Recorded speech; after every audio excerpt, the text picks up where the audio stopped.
Yeah.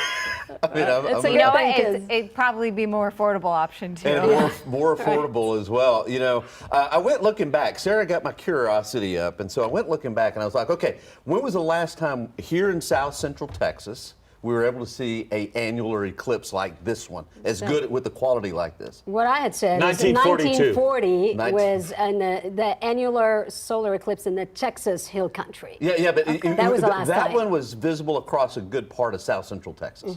The last one before that, 1919.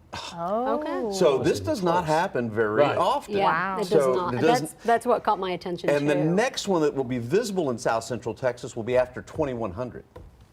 Yeah, so head we out won't be and take here. advantage this So we will weekend. not be here. Well, you guys, you never know. No. We know, right? We know. I'm pretty sure. The other way is if they cryo freeze me, Right. then maybe Look, I after just that. said with today's technology. Anyway. Be mummified. Okay, so a mummified Paul. That's exactly what you want on Friday the 13th, right? Okay, let's take a look at the path of the eclipse. This is the way it is going to go. It's going to be pretty close to around noon, just before noon. Actually, I'll get to the particulars here in just a second. But the absolute best viewing is going to be right in through here, eastern Edwards County, just to the east of Lakey, throughout most of Medina County here, especially right over Hondo, and then Lytle, Devine, and then just pretty close to Pleasanton, and then down towards Corpus Christi. Of course, we are in the zone of totality, so it's going to be a great show here in San Antonio as well.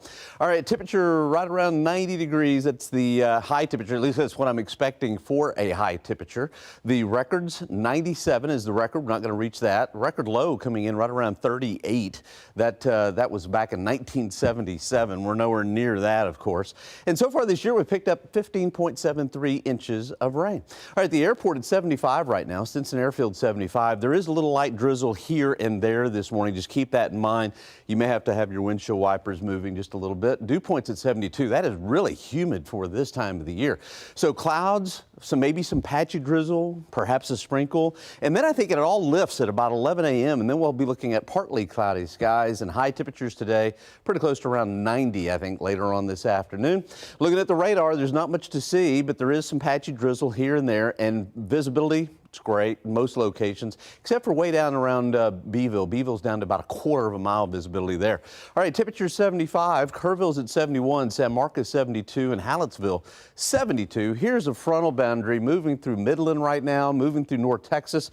Temperatures are dropping at Amarillo, now in the 40s there in Amarillo, and that frontal boundary should get here this afternoon, but probably not much of any kind of rainfall on that front.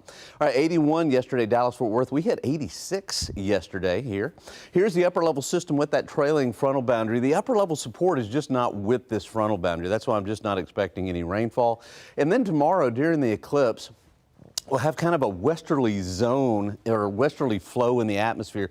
And so we may have some cloud cover, but I would think mostly sunny. I think the viewing is going to be good. And then with a pattern like this for most of next week, we're going to have to be looking at plenty of sunshine for next week, and really the temperatures are going to be nice. All right, high temperature this afternoon, right around 90. Here comes the frontal boundary. Could be an isolated shower, but it's really not even worth mentioning. And then as we head into tomorrow, again, mostly sunny to partly cloudy skies. It's going to be kind of close, but I think we'll see the viewing of the eclipse. It just every once in a while, maybe some clouds kind of mixed in there. So just keep that in mind.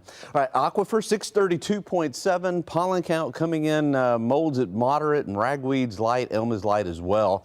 All right, tomorrow 82 for high, breezy, mixture of some clouds and some sunshine, but mostly sunny, I think.